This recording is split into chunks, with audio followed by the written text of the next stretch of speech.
사랑하는 영락교회 지체들에게 주 안에서 평화 인사를 전합니다.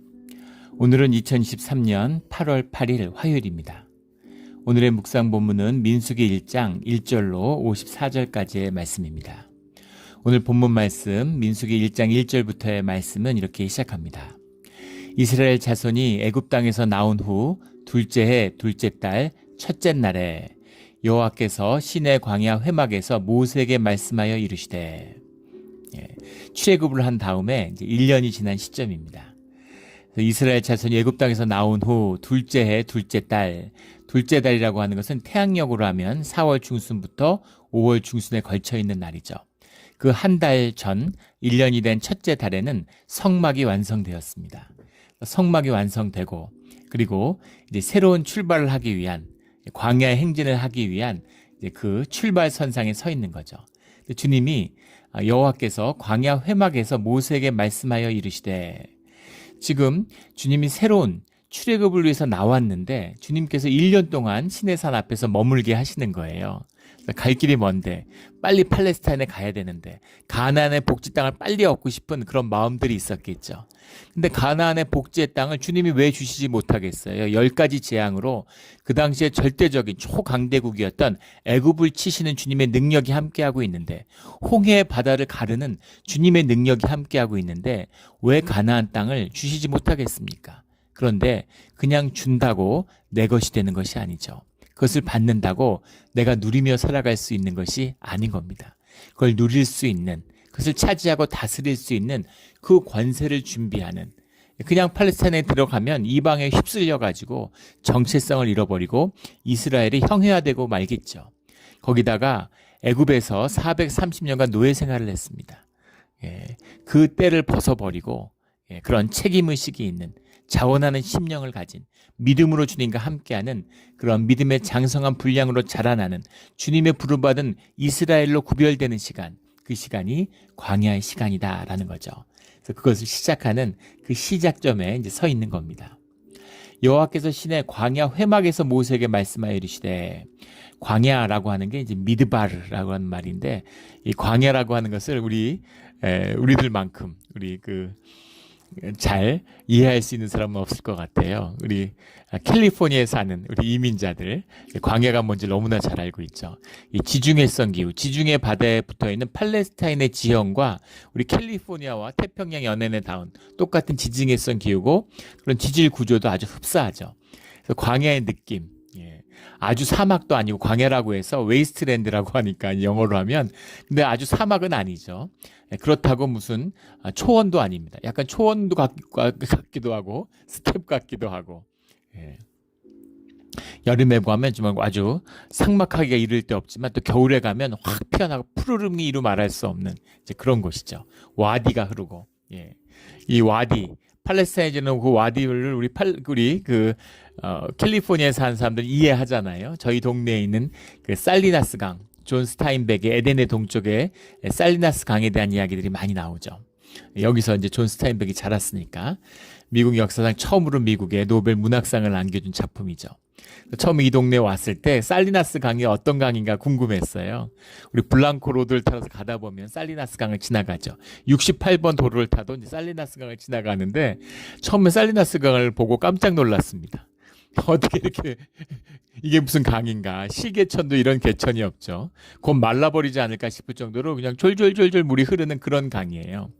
그런데 우기 때 보면 압도적이 무서울 정도로 강물이 막 콸콸 넘치고 범람하기도 하고 무시무시한 강으로 변하죠. 그런 강이 흐르는 그 광야의 땅입니다. 물이 흔할 수도 있고 말라 죽을 수 있는 그 광야, 그 광야의 회막이라고 하는 건, 회막은 우리 성경에서 많이 나오는 말씀이죠. 장막, 회막, 증거 장막, 이제 이런 표현들로 많이 쓰이는데, 회막이라고 할 때는 이제 오헬 모에드라는 말입니다. 오헬이라는 게 이제 터버너클, 텐트죠. 모에드라고 하는 게 미팅입니다. 만난다. 만남의 텐트예요. 만남의 장막, 회막입니다. 누구를 만나는 걸까요? 주님을 만나는 것이죠. 주님을 만나는, 주님의 말씀을 듣는, 주님과 함께하는 이 회막을 완성하고 주님이 이 이스라엘의 행군 가운데 함께 하시겠다고 하는, 그 가운데 함께 머무시겠다고 하는 주님의 약속, 주님의 말씀이 그 말씀이 이루어진 것, 이것이 회막이죠. 이 회막에서 주님의 말씀을 듣는 것입니다. 주님의 말씀이 열려야 하는 것이죠. 주님의 말씀이 주님의 임재잖아요. 주님의 임재가 함께하는 것, 이것이 주님의 공동체, 주님의 지체, 주님의 교회입니다. 그런 의미에서 사도행전 7장 38절에 보면 이 광야의 회막을 광야 교회다 이렇게 부르고 있죠. 이 회막과 교회를 함께하고 있는 것입니다. 주님이 머무는 곳, 주님 앞에 나와 예배하는 자리, 그것이 광야 교회, 오늘 우리의 교회입니다. 우리 주님의 말씀이 늘 머물며 주님의 뜻에 따라 함께하는, 주님께 순종하는 우리 영락 공동체가 되기를 주의 이름으로 축원합니다. 2절에 너희는 이스라엘 자손의 모든 회중 각 남자의 수를 그들의 종족과 조상의 가문에 따라 그 명수대로 계수할지니. 모든 회중이라는 건 아다트라는 말인데 원형이 야드라는 말이에요. 야드라는 말은 약속하다, 언약하다 이런 말이죠. 언약의 백성. 요즘도 우리 교회에서 회중이라고 하잖아요. 회중 앞에서 회중이 모였다라고 하는 이 회중, 성도라는 말도 쓰지만 회중이라고 할 때 약속을 받은 자들, 구원의 약속을 힘입은 자들, 그런 자들이 회중이죠. 회중의 각 남자의 수를 그들의 종족과 조상의 가문에 따라, 종족이라고 하는 건 렘 미슈페코탐, 레라는 게 이제 바이니까 미슈페코탐이라는 말이 원형이 이제 미슈파흐라는 말이, 미슈파흐가 패밀리입니다. by their families 이런 말이죠. 그들의 가족에 따라, 이 가족이라고 하는 것은 아빠 엄마가 있고 자녀들이 있는, 우리가 요즘 쓰는 그 패밀리라는 말 그대로죠. 그 가족에 따라 이런 말입니다.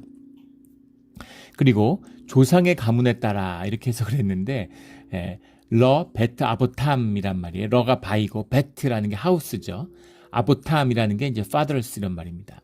그들의 아버지의 집, 아버지들의 집 이런 말인데, 이것을 우리로 하면 이제 이 신기할 정도로 우리 민족하고 이스라엘이 닮은 점이 많다 그랬죠. 우리로 치면 문중 같은 것입니다.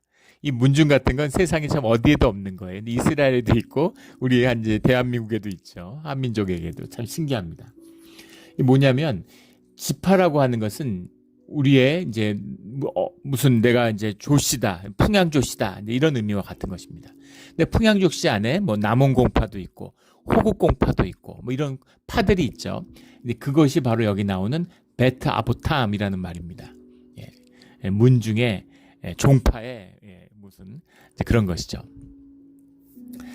그런 그 문중과 또 각 그 가문에, 그 가문 가운데 한 사람씩을 뽑아서 너희와 함께해라. 지파와 가문과 가족을 가운데 하나씩 나와라. 이런 말이죠. 너희와 함께할 설 사람의 이름은 이러하니 루벤 지파에서는 스데울 아들 엘리술이요. 여기서 이제 사람들을 계수하게 되는데 회중의 각 남자의 수를 종족과 조상의 가문에 따라 그 명수대로 계수할지니, 2절에는 계수할지니라고 되어 있는데 계수하다라는 말과 3절에 나오는 그 진영별로 계수하되라는 말은 이제 그 원문은 다른 말이에요. 우리 늘 지적하는 말이지만 이렇게 원문이 다르면 번역하는 어도 구별을 해야 되는데, 2절에 나오는 계수한다라는 말은 세수 에트 로스 이런 말입니다. 세수라는 게 테이크, 취한다 이런 말이고, 로스라는 말이 이제 헤드, 머리를 말하는 겁니다. 머리를 취한다라는 말이 이제 들으면 섬뜩하지만 수를 센다, 센서스죠. 수를 카운팅하는 거예요. 쭉 수를 센다 이런 말이고, 3절에 나오는 너와 아론은 그 진영별로 계수하되, 여기 계수는 숫자를 센다는 의미가 아니라 팁커두라는 말인데, 팁커두라는 말은 군대에서 점호하는 겁니다. 예전에 해병대 해군에서는 순검이라는 말을 썼죠. 다 이 조선시대부터 내려오는 우리말에서 이제 유래한 것인데, 순찰하고 검열한다. 군대에서 쓰는 말이죠. 군대의 용어예요. 점호라는 건 그 점 하나하나를 호명한다 이런 뜻이죠. 군대라는 건 구별되어 있고 훈련되어 있고 구별되어 있는 겁니다. 근데 그 군인들이 모여가지고 군인임을 자각하고 군대임을 확인하는 자리죠. 저녁에 자기 전에 점검을 하잖아요. 점호를. 그때 지시사항도 전달하고, 그 다음에 전쟁을 위한 준비, 자다가 뛰어나갈 수도 있는데 그 준비가 제대로 되어 있느냐를 점검하는 것이죠. 순검입니다. 그 해병대 순검이 아주 그 대단해서 뭐 귀신도 떤다 이럴 정도, 하도 이제 무섭고 엄격하게 하니까 그래서 그것이 이제 위화감을 준다. 이래서 국방부에서 바꿔라. 그래서 해군에서는 제 기억이 맞다면 2006년인가에 이제 바꾼 걸로 알고 있고, 해병대는 끝까지 버티다가 2015년인가 16년인가 바꿨어요. 근데 저는 뭐 그거 바꿀 필요 없다고 생각하는 이제 입장인데, 다 좋은 말입니다. 순검이나 점호나 그 내용을 바꿔야지 이름을 바꾸는 게 원래 뭐 좋은 의미잖아요. 군대에서 하는 이 순검, 점호와 같은 것이 이 3절에 나오는 그 진영별로 개수하되 한 팁커두 외원 뜻이라는 겁니다. 그러니까 군대예요. 20세 이상의 남자들을 개수해라라는 의미. 이것은 전쟁을 위한, 전쟁에 나가서 싸울 수 있는 군인을 개수하는 것이죠. 이것은 1년 전에 있었던 성막을 위한 개수와는 다른 것입니다. 성전세를 걷기 위한 주님의 개수가 있었죠. 출애굽에 보면, 출애굽기 38장에 나오는 성전세를 걷기 위한 것인데, 지금은 전쟁할 군인들을 모집하기 위해 세우는 겁니다. 그래서 20세 이상이 되었다고 해도 건장하지 않으면, 전쟁할 준비가 되어 있지 않으면 뽑히지 않는 것이고, 또 건장하고 점쟁할 준비가 되어 있다고 하더라도 20세가 안 되면 뽑지 않는 것이죠. 20세라는 건 삶의 책임을 질 수 있는 그런 의미, 가장의 의미가 들어있는 겁니다. 건장하면 뭐 18세, 19세와 20세가 뭐가 다르겠어요. 그러나 20세라고 하는 것은 그런 의미가 담겨 있죠. 이것은 단순히 어른과 성인의 의미는 아닙니다. 고대 이스라엘에서는, 지금도 유대에는 그게 남아있지만 13세 이상이 되면 어른으로 취급하죠. 어른으로 생각합니다. 그런데 그런 의미가 아니라 마치 30세가 돼야 공직자와 지도자 자리에 설 수 있는 것처럼 20세가 됐을 때 그때 그 가정을 지키는, 사회를 지키는 그런 군인으로 설 수 있다라는 뜻이 들어있는 것이죠. 20세 이상의 남자들을 계수했다는 겁니다. 그런데 그들 가운데 이제 지도자들, 4절에 보면 가문의 우두머리 각 사람씩을 너희와 함께하게 하라. 그래서 이제 우두머리를 세우는 겁니다.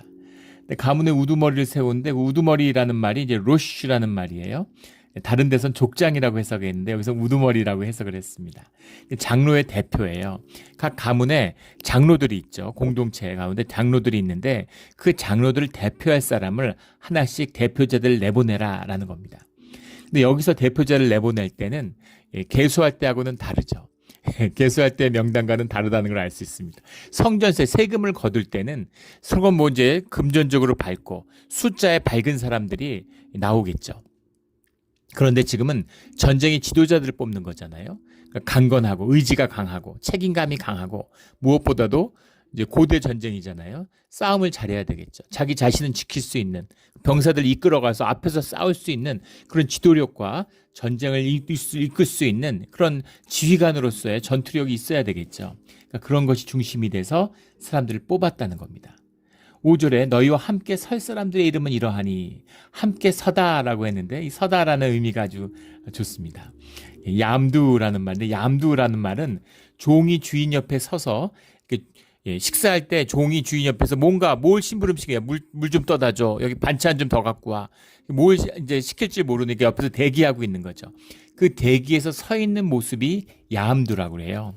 그러니까 지휘자라고 해서, 군의 지도자라고 해서 부대들 쫙 세워놓고 그 앞에 지휘관이 서 있는 그런 모습이 아니라 여기서 너희와 함께 그러니까 돕는다. 섬김이죠. 섬기는 사람들의 모습을 표현하는 것이 야함두라는 의미입니다. 그렇게 돕는 자들. 이것이 주님 안에서 섬기는 자들, 지도자들의 모습이죠. 너희 가운데 섬기는 자가 너희의 지도자가 될 거다라고 예수님도 말씀하셨죠. 발을 씻기우는 자, 섬기는 자, 이것이 이제 주님 안에서 부름을 받는 구별된 자들이다라는 겁니다. 그러면 단지 준비가 되고 능력이 있고 싸울 수 있기 때문에 군의 지휘자가 됐느냐? 그럼 그렇지 않다는 의미가 6절부터 이어지는 지도자들의 이름을 보면 알 수가 있어요.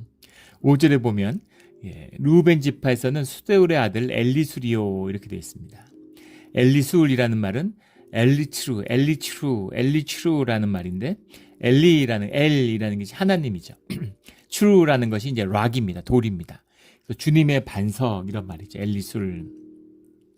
6절에 보면 시므온 지파에서는 술루미엘이 셸루미엘인데 샬롬과 엘이 붙은 겁니다. 그러니까 주님의 평강, 주님의 평화 이런 이름이죠. 이런 이름을 가졌다는 것은 의미가 있습니다. 왜냐하면 지금도 그렇죠. 우리 교회인들 보면은 그런 이름들 가진 아이들이 많잖아요. 뭐 주찬이, 예찬이, 뭐 주사랑, 뭐 이런 식으로 이렇게 하나님의 사랑, 하나님의 찬양, 뭐 이런 이름들을 가진 애들이 많죠. 뭐 예지, 뭐 수지, 주님의 뭐 예수님의 지혜, 뭐 또 이렇게 하기도 하고, 그런 식으로 이제 이름만 보면 그 신앙 가운데서 이제 자란 아이다. 부모의 그런 믿음과 신앙을 표상으로 그 뜻이 담겨 있다라는 것을 이름만 보면 알 수 있습니다.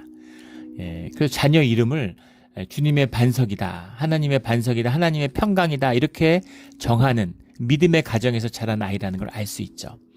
이것이 단순히 문화가 아니라고 하는 것은 이들이 한 해 전까지도 애굽에서 노예 생활을 하던 자들이라는 겁니다.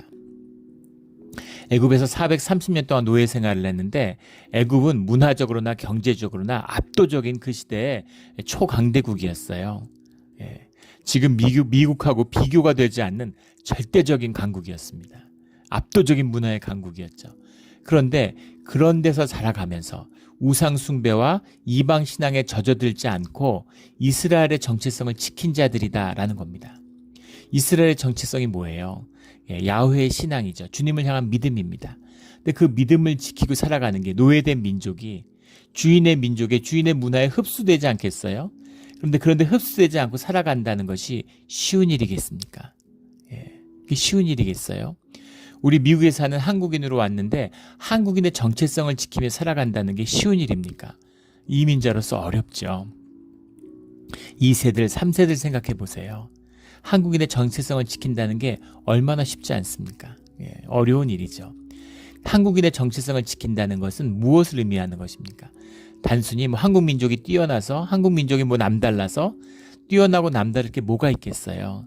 세계에 그런 민족이 어디 있습니까? 다 부끄러움이 있고 아픔이 있고 좌절이 있죠. 그러나 중요한 것은 내가 한국인이라는 것입니다. 내 부모가 한국인이라는 것이죠.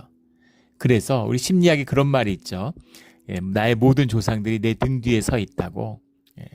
그래서 나의 정체성을 만난다는 것은 내 자신과 화해하고 나를 받아들이는 거예요. 신앙의 시작이죠. 주님께 용서받은 나의 모든 아픔과 내 삶을 묻고 있는 그 멍에를 벗는 것, 내 자신과의 화해입니다. 내 부모와의 화해인 것이죠. 내 조상과의 화해입니다. 그것이 신앙의 출발인 겁니다.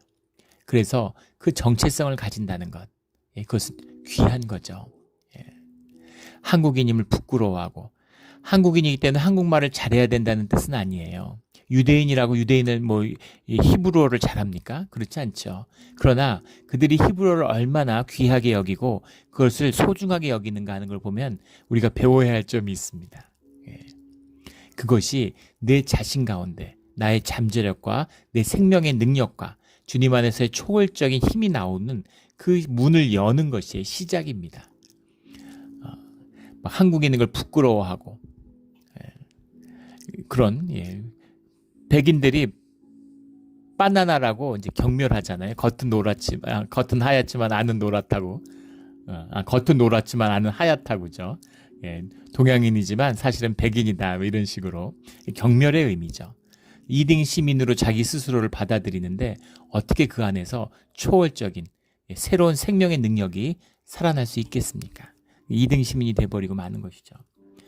근데 그 정체성을 지킨 유대인의 이스라엘의 정체성을 지킨 자들이라는 거예요. 이미 나이가 30이 넘은 지도자들입니다. 근데 그들이 믿음의 가정 가운데서 부모의 믿음 속에서 자라난 아이들이다라는 거죠. 이들이 이제 지도자로 설 수 있고 민족을 이끌어가는 것입니다. 우리 자녀들이 믿음 가운데 자라서 이렇게 우뚝 서는 주 안에서 우뚝 서는 자들이 되기를 주의 이름으로 축원합니다. 16절에 그들은 회중에서 부름을 받은 자요. 회중도 부름을 받은 자들인데 그들 가운데 또 부름을 받은 구별된 가운데 또다시 구별된 자들이라는 거죠. 이렇게 큰 영예가 어디 있겠습니까? 교회 가운데 안수 집사로, 관사로, 또 그 가운데 장로로 부름을 받았다는 거예요. 무슨 권한이 있고 뭐가 있고 법적인 뭐가 아니라 주님 가운데 구별되고 주님 가운데 새롭게 그 가운데 또 구별되었다는 것 자체가 무엇으로 말할 수 없는 영예죠. 이것부터 귀한 영예가 어디 있겠어요. 주 안에서 구별되고 부름받는 우리 모두가 되기를 주의 이름으로 축원합니다. 18절에 20세 이상인 남자 이름을 자기 계통별로 신고하며, 자기 계통별로 신고하라고 하는 것은 자신의 부모가 누구인지, 할아버지가 누구인지 와서 그것을 밝히라는 거죠. 예, 한국식으로 얘기하면 족보를 밝히라는 겁니다. 너 아버지가 누구야? 예, 그런 거죠. 예, 아버지가 누구냐, 예, 할아버지가 누구냐, 누구의 아들, 이렇게 얘기하잖아요. 유대인들은 누구의 아들, 이렇게 표현이 아버지의 유업을 계승한 자다, 이런 뜻이 들어있는 거죠. 예, 그래서 그 계통별을 신고하는. 근데 아버지가, 할아버지가, 증조 할아버지가 누군지를 몰라요. 족보를 몰라요. 우리 신기하죠. 우리 양반이 뭐냐? 양반이 뭡니까? 예, 양반의 계통이 족보죠. 족보와 봉제사입니다. 제사를 드리느냐, 족보가 있느냐, 이것이 이제 양반을 구분하는 이제 구별점이었죠. 예, 그래서 부모를 모르면, 그 뿌리를 모르면, 예, 그러면 양반이 아니라 상놈이다, 이렇게 보는 거죠. 그것처럼 자기 계통별로 신고하는, 출애굽기 12장 38절에 보면 수많은 잡족이라는 말이 나옵니다. 이 잡족이 뭐겠어요? 잡족이 이방인입니까? 아니에요. 예, 이스라엘과 함께 나온 이스라엘입니다. 예, 그들을 따라 나온 자들이 다 이스라엘이죠. 근데 그들 가운데 족보를 밝힐 수 없는 자들, 부모가 누구였는지, 할아버지가 누군지, 외할아버지가 누구인지 모르는 자들, 그런 자들은 다 잡족이 되는 것이죠. 예, 이스라엘에 있지만 하지만 잡족인 겁니다. 근데 그들은 전쟁 가운데 나가지 못해요. 신기하죠? 이 전쟁이 사람 많이 모아서 싸움하겠다는 게 아닙니다. 주님 가운데 주님에게 분별되어서 주님의 이름으로 이스라엘이 되어가는, 주님의 이름의 행진, 광야의 행진을 벌이는 자들이라는 뜻이 들어있는 거죠. 이것이 이 계통별을 신고하매라고 하는 계수에 참된 뜻인 것입니다. 19절에 신의 광야에서 그들을 계수하였더라. 근데 이 계수한 것을 보면 하루밖에 걸리지 않았습니다. 예, 계수한 숫자가 45절에 보면 60만 3,550명입니다. 60만 3,550명을 그러면 실제는 전체적으로 하면 20세 이상의 남자만 계수해서 200만이 넘었겠죠. 200만이 넘는 사람이 있는데 이것을 계수하는데 어떻게 하루 만에 했을까요? 이것은 이미 계수가 되어 있는 거죠. 예, 성전세, 성막세를 걷기 위해서 이미 계수된 숫자도 출애굽기 38장에 나오는 그 계수된 숫자와 똑같아요. 그러니까 숫자가 궁금해서 센 것이 아니라는 뜻이죠. 그들을 군인으로서 점검하는, 이제 군대로서 행군을 해야 되는데, 군대로서 조직이 돼야 되는데 그 의미입니다. 주님의 군대의 참된 뜻은 뭐예요? 주님께 순종하는 자들이죠. 군대는 명령이죠. 군대가 강군이냐 아니냐 하는 것은 명령을 따르냐 안 따르느냐, 훈련이 됐느냐 안 됐느냐는 것입니다. 훈련이 됐느냐 안 됐느냐는 것은 우리의 근육과도 같아요. 우리가 주님 앞에서 훈련받고 광야의 행진을 하는 자들이 훈련받은 자들이고, 그 믿음 가운데 주님과의 신뢰를 쌓은 자들이 훈련받은 주님의 군인이 되는 겁니다. 만군의 여호와, 군대를 지휘하시는 총지휘관인 주님의 명령을 따르는 자들. 그래서 군기의 생명은 명령에 있죠. 수복, 명령을 받는 것에 있습니다. 그것이 아니면 군대라는 건 아무 오합지졸에 불과해요. 아무리 전투력이 뛰어나고 아무리 전쟁을 잘하고 세상에 없는 특공대라도 명령 계통에서 명령을 따르지 않는 군대는 오합지졸입니다. 그 전쟁사에 보면 2차 세계대전을 기록한 태평양 전쟁사, 이런 것이 역사적으로 굉장히 연구가 많이 되어 있습니다. 그런 걸 읽어보면, 그런 기록들, 전쟁들, 전쟁사 이런 걸 읽어보면 감탄을 하게 돼요. 우리가 세계에서 이제 일본을 우습게 여기는 건 대한민국밖에 없다 그러죠. 그런데 일본이 얼마나 대단한, 그 대부분의 아시아 나라들이 식민지로 전락하는데 일본은 근대화에 성공했을 뿐만 아니라 세계 강대국으로 발돋움했죠. 러시아를 물리치고 중국을 이기고 동남아들에 있는 열강을 다 쫓아내고 세계의 패권국이 되겠다고 미국하고 정면 대결을 했어요. 미국에 먼저 성공을 가한 유일한 나라입니다. 진주만 공습이죠. 그걸 시작으로 전쟁을 정말 전면전을 벌였죠. 물론 그래서 망하긴 했지만은, 그 일본의 전쟁사를 보면 일본이 대단하다는 것을 이제 새삼 느끼게 됩니다. 일본의 저력 같은 게 있어요. 야, 진짜 굉장하구나, 이런 걸 느낍니다. 근데 일본보다 더 굉장한 건 이제 미국이죠. 그러니까 미국이 이겼겠죠. 미국이 전쟁에 대해서 세세한 기록, 믿을 수 없을 만큼 많은 기록을 남깁니다. 일본도 기록의 민족이에요. 말도 못합니다. 그런데 일본이 그 전쟁에 대해서 진 다음에 왜 졌는지에서 철저히 연구하는 거예요. 크게 보면 국력이 안 되고 덤빈 것 자체가 말도 안 되는 것이죠. 그런데 왜 전투에서 패했는지 그 세세한 모든 전쟁의 과정들을 정말 이럴 수가 있을까 할 정도로 상세하게 그날 하루하루 일기 쓴 것처럼 상세하게 모두 기록돼 있어요. 그 전쟁의 진행의 모든 걸 알 수 있습니다. 근데 더 놀라운 건 일본이 그 빠지는 기록, 일본이 하지 못한 기록을 미국 기록에서 차용한 게 많다는 겁니다. 미국도 무서운 민족이죠. 미국 민족이란 말이 안 되지만 미국이란 나라도 괜히 세계의 패권국이 된 게 아닙니다. 기록하는 모든 것을 기록하고 거기서 배우고 반성하고 고쳐나가는 그게 일본하고 비교도 할 수 없을 만큼 뛰어나죠. 그런데 왜 이 말씀을 나누냐면 미국의 마리화나 전투 같은 미국의 필리핀 해전 이런 해전들 미국의 미드웨이 해전 미국의 국력이 강해서만 전쟁을 압도한 게 아닙니다. 초기에 진주만의 타격 때문에 미드웨이 해전, 산호세 해전 때는 일본군이 미군보다 군세가 훨씬 강했어요. 항공력도 더 강하고 군대도 더 많았습니다. 군함도 더 강력했고 그런데도 미국이 승리를 이끌었죠. 그런 미국의 강점들이 있다는 거예요. 뭐 그 얘기를 하려면 끝도 없겠지만 그 가운데 한 가지 눈여겨보아야 할 것은 일본군이 자신들이 스스로 굉장히 사기가 높다고 생각했다는 겁니다. 굉장히 사기가 충만하고 황도정신, 천황으로 해서 목숨을 바친다고 막 분기탱천하고 막 사기가 하늘을 찌르는 것 같은 임명을 경시하고 조종사들을 계속 잃어가는데 왜 일본은 임명을 경시하고 조종사가 귀하다는 것을 몰랐을까? 끊임없이 목숨을 걸고 가미카제 같이 목숨을 내던지는 군인들이 끊임없이 나오기 때문이죠. 그런데 그 정신과 그 사기가 군대의 능력과 군대의 힘이 아니라는 것을 얘기하려는 겁니다.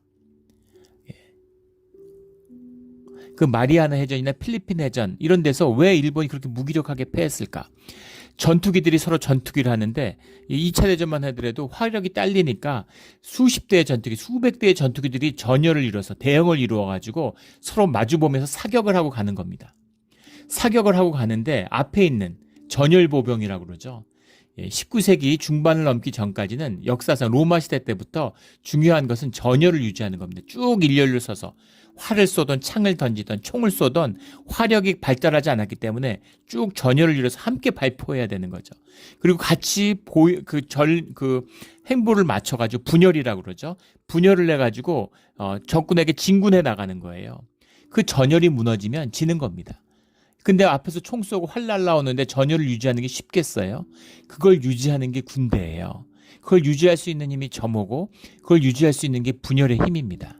그래서 전쟁에서 군대가 항상 훈련실에서 분열하잖아요. 현대전쟁에 필요 없는데 왜 분열을 할까? 그게 군대의 정신이 담겨있기 때문인 거죠. 그런데 그 태평양상에서 해전을 하는데 그런데 겉보기에는 일본군이 훨씬 더 강력해 보이는 거죠. 일본군이 사기가 충만해 보이는 거죠.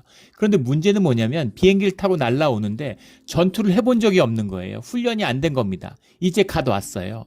천황을 위해서 죽겠다는 마음은 있지만 마음대로 안 되는 거죠. 서로 마주보고서 일단 총탄이 막 날아가기 시작하면 그 당시에 전투 같은 걸 보면 비행기들이 세 자릿수의 피탄 흔적이 나온다고 그러죠. 총을 100발 이상 맞은 겁니다. 비행기 총알들을. 근데 그 시대에 이제 총탄이라는 게 지금 좀 기관포 이런 게 아니니까 기관 총탄을 맞아도 이제 곧바로 격침되지는 않는 거죠. 그런데 서로 막 총탄이 날라드는 전쟁이 실제로 시작되면 그러면 전선을 이탈해 버리는 거예요. 그 두려움에 그 순간에 정신이 없고 황망하고 이러니까 어떻게 할 줄 모르니까 전선을 이탈하는 거죠. 전선을 이탈해도 용감하게 싸우려고 막 총을 쏘고 날라다니지만 결국은 다 죽는 겁니다. 전열이 무너졌으니까. 그래서 그 마리화나의 위대한 터키 사냥이라고 그러죠. 마리화나 전투. 일본군과 미군기가 7대1로 평균으로 떨어졌다. 뒤에 가면 한 20대1로 벌어지죠. 내가 사기 충만하고 내가 막 싸울 수 있는 것 같은 것과 실제 싸우는 것은 다르다는 겁니다. 이 말씀을 드리는 건 믿음도 똑같아요. 신앙도 똑같은 것입니다. 공동체를 이루고 교회를 이루고 그 안에 믿음으로 봉사를 통해서 성장하지 않으면 내가 믿음이 좋은 것 같잖아요. 내가 하나님을 위해서 막 죽을 것 같고 내가 하나님을 위해서 못하는 일이 없을 것 같고 그건 내 기분이고 내 마음이죠. 그런데 실제 주님의 사역과 봉사와 쓰임 가운데 나가면 그때의 믿음과 신앙의 능력이라는 건 완전히 다른 것이라는 겁니다. 그 능력이 자라나는, 정말 기도로 목숨을 걸 것 같은데 평생 교회 다녀도 새벽 기도 한 번을 못하는 분들이 많아요. 그 기도가 능력이죠. 근데 그것을 힘들지만 하루하루 쌓아가면서 그것이 삶에 녹아내려서 내 삶의 일부가 되는 것이 믿음의 능력이에요. 이게 신앙입니다. 그래서 그것이 자라나야 되는 것이다 하는 것이죠. 이것이 주님이 군대를 조직하고 행군을 시키는 참된 뜻입니다. 행군을 하고 명령에 복종하고 희생과 봉사를 통해서 주님의 이름으로 걸어 나갈 때 그때의 믿음이 자라나고 주님의 군대가 되는 것이죠. 공동체가, 이런 공동체를 이루면 환난과 시련이 올수록 점점 더 강력해지는 겁니다. 점점 더 강한 군대가 되는 거예요. 큰 전쟁을 할수록 더 강한 군대가 되는 거죠. 그런데 숫자는 많은데 무기는 좋은데 병사들의 자질은 뛰어난데 근데 조직화가 되지 않고 훈련을 받지 않고 훈련되지 않은 군대, 이런 군대는 전쟁을 마주하면 한순간에 무너지게 되어 있는 거죠. 우리 주님 안에서 믿음으로 자라나는 신앙의 머슬을 키워나가는 믿음의 전사들이 되기를 주의 이름으로 축원합니다. 47절에 그러나 레위인은 그들의 조상들의 지파대로 그 계수에 들지 아니하였으니, 이렇게 전쟁을 위한 지파를 했는데 레위 지파는 계수하지 않았다라는 겁니다. 레위 지파를 계수하지 않았다는 뜻이 뭘까요? 레위인은 전쟁에 나가지 않는다는 겁니다. 레위 지파는 어떻게 이렇게 전쟁에 나가지 않나? 레위 지파는 전쟁에 나가서 싸우지 않을 뿐만 아니라 생계를 위한 벌이도, 레위 지파는 생계를 위해서 일하면 안 된다는 거죠. 그럼 레위 지파는 어떻게 살아가느냐? 사람들이 주는 11조로 살아가는 거라는 거죠. 그래서 학구 79절에 보면 레위 지파만은 계수하지 말며 그들을 이스라엘 자손 계수 중에 넣지 말고 그들은 오직 주님을 섬기는 일 가운데 하나님의 소유이기 때문에 성막 가운데 성막을 섬기는 그 일에만 전념하라는 겁니다. 51절에 보면 성막을 운반할 땐 레위인이 그것을 걷고 성막을 세울 땐 레위인이 그것을 세울 것이며 성막과 관련된 모든 일들을 레위인이 하라는 겁니다. 그리고 외인이 가까이 오면 죽일지며, 외인이라는 말이 하자르라는 말인데 이것을 스트레인저 영어에 이렇게도 해석하고 레이맨이다 이렇게도 해석했어요. 이 외인이 누구겠습니까? 이방인이 아니겠죠. 이 외인이 누구겠어요? 가까이 오면 죽는 레위인이 아닌 사람입니다. 그만큼 주님을 향해서 구별됐다는 뜻이죠. 레위 지파가 주님과 함께하는. 그런데 53절에 보면 이스라엘 자손의 회중에게 진노가 임하지 않게 할 것이라. 레위인들이 그 외인으로부터 성막을 지키는 것이 아니라 그 외인들에게서 성막의 진노를 지키는, 외인을 지키는 것이라는 겁니다. 주님이 함께하고 주님 앞에 나오면 죽는데 죽지 않도록 그것을 지켜야 된다는 것이죠. 한 발 더 나아가서 그 성막을 더럽히고 성막 가운데 주님의 임재가 소멸되지 않도록 지키는 책임이 레위인에게 있다는 겁니다. 그래서 증거의 성막에 대한 책임을 지킬지니라는 이 말씀이 나오는 거죠. 레위 지파를 세운다라고 하는 것은 우리 교회 가운데 예배를 지킨다는 의미와 같은 거예요. 주님의 임재, 다 무너져도 그것은 지켜야 되는 거예요. 다 무너져도 예배는 지켜야 되는 겁니다. 그러면 다른 모든 것은 회복될 수 있어요. 이것이 역대기와 우리 구약 전체의 선지서와 흐르는 기본적인 정신이죠. 레위 지파의 회복, 레위 지파가 대단하고 뭐가 있어서가 아니죠. 주님 앞에 성별되고 주님을 섬기는 자들로 구별되었다는 것입니다. 이 구별의 의미, 이것을 존중한다는 것은 주님을 존중한다는 뜻이 담겨 있는 것이죠. 주님의 명령, 주님의 말씀에만 따른다는 것이 들어있는 거예요. 54절에 보면 여호와께서 모세에게 명령하신 대로 행하였더라. 바로 이것 하나죠. 주님이 말씀하세요. 주님이 말씀하시니까 말씀하시는 대로 행했다는 겁니다. 더 뭐가 있겠어요? 근데 문제는 뭐겠습니까? 주님이 말씀하시면 말씀에 순종하지 않는 자가 누가 있겠어요? 근데 문제는 뭐냐면 주님이 말씀하시느냐라는 겁니다. 주님이 말씀하시는 것이 들리느냐라는 거예요. 이 비밀은 주님의 말씀을 들을 수 있다는 것은 주님께 순종이 전제된 겁니다. 내가 한번 들어보고 내가 설득이 되면, 내가 동의할 수 있으면 순종하지, 그런 사람은 영원히 주님의 말씀을 듣지 못해요. 주님은 거짓을 상대하지 않습니다. 주님은 죄인을 상대해도 거짓은 상대하지 않아요. 내 에고로, 내 거짓으로 주님 앞에 나와서 내가 주님 세워드리고 내가 섬겨드리고 내가 믿음의 확신을 갖고 아무 소용없는 짓입니다. 종교의 짓이죠. 그 모든 거짓이 다 깨지고 내가 죽은 다음에 내 고든 목을 꺾은 다음에 주님께 순종한다는 마음이 되었을 때 그때 주님이 말씀하시는 겁니다. 주님 앞에서는 순종밖에 없죠.